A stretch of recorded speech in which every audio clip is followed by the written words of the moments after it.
সবুজ গাজী, বাপন গাজী। আর তোমার নাম?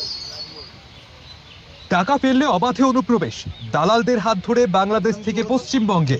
মাত্র 2500 থেকে 5000 টাকা দিলেই সীমান্ত পার। কেউ রাতের অন্ধকারে, আবার কেউ নদী সাঁতরে পার হয়ে ভারতে ঢুকেছিল পরিবার নিয়ে। কেউ আবার মাথা পিছু 2500 থেকে 5000 টাকা দিয়ে ঘোচাডাঙ্গা সীমান্ত দিয়ে পার হয়ে ভারতে ঢুকেছিল।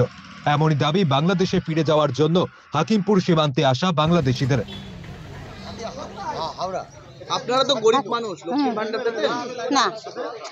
আপনাদের কি কি ডকুমেন্টস আছে? আপনাদের কাছে কি কি ডকুমেন্টস আছে? আমার কাছে বাংলাদেশের আছে, ওই যে ভোটার কার্ডের, চেয়ারম্যানের। আর এখানকার কিছু নেই। আধার কার্ড, আধার কার্ড কিছু নেই। কত বছর ছিলেন এখানে? 3 বছর। কি করতেন? ও ফ্ল্যাট বাড়ি কাজ করতাম। কার মাধ্যমে পার হয়েছিলেন বলুন? বলুন। ওই আজকে মানে দালাল। কত টাকা নিয়েছিলেন? কত টাকা? কত করে জাড়ি, এটা 2500 করে নিয়েছে। কয়জনকে? কয়জনকে নিয়েছিল? আমরা তো 4 জন আসলাম। 4 জনে কত টাকা করে নিয়েছিল? 2500 টাকা করে নিয়েছে। আরে এটা কোন সীমান্ত দিয়ে এসেছিলেন? কোন দিক দিয়ে এসেছিলেন? বাংলাদেশে না, সে সময় কোন দালালের সাথে আসার সময় বাংলা কোন এলাকা দিয়ে ঢুকেছিলেন? ঢুকেছিলেন আমরা ঘোষাডাঙ্গাতে ঢুকলাম। ঘোষাডাঙ্গা সীমান্ত। এতদিন থাকলেন, ডকুমেন্টস করার চেষ্টা করেননি? কেন করেননি? ক বছর ছিলেন? 3 বছর। আর এখন ফিরবেন কেন?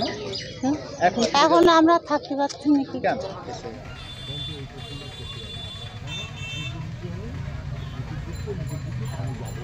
আজও অনুপ্রবেশকারীদের ভিড় শরৎনগরের হাকিমপুর সীমান্তে, তবে অন্য দিনের তুলনায় আজ অনেকটাই কম।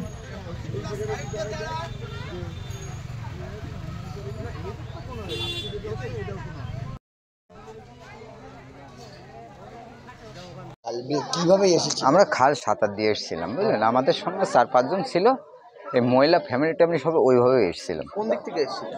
এসেছিলাম আপনার এই ধামাখালি নাকি বললেন, অনেক দিনের ব্যাপার তো খেয়াল নেই। কোথায় ছিলেন? ছিলাম হলো আপনার হাওড়া। হাওড়া থাকতেন? আপনার এই ভোটার কার্ড, আধার কার্ড আছে? আমার এখানে কোনো ডকুমেন্টস নেই। ভোটার কার্ড, আধার কার্ড কিছু করেননি? না না, আমরা করিনি। যেটা সত্য সেটাই বলো, আমাদের কোনো কিছু হয়নি। এই 2 বছর। 2 বছর কি করে থাকলেন ডকুমেন্টস ছাড়া? ডকুমেন্টস থাকলাম, ওই ক্যাশারের কাজ করতাম, তো ময়লার কাজ করতাম আর কি। এইভাবে চলেছে এই 2 বছর।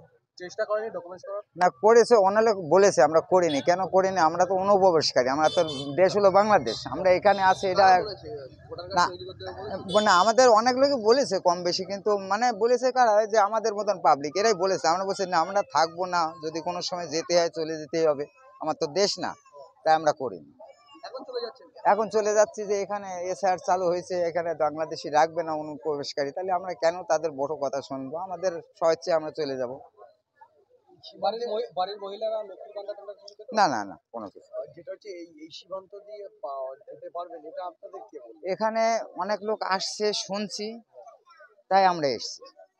লোক যাচ্ছে বা আমরা শুনছি, আমরা সেইভাবেই এসছি যে আমরা তো থাকবো না, আমরা চলে যাব যখন তখন।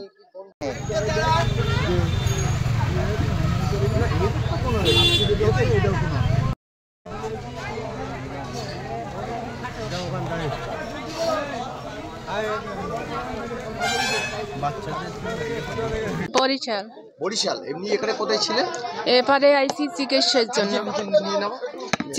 জন্য আইসি। কত বছর ছিলেন? এই ধরো 22 সালে আইসি।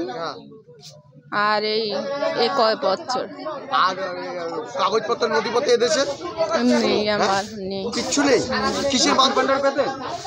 কিসের মাধ্যমে ছিলেন? ওই দালালের মাধ্যমে আইসি। কত টাকা করে নিয়েছিল? 5500 টাকা। কয়জন? 1 লাখ।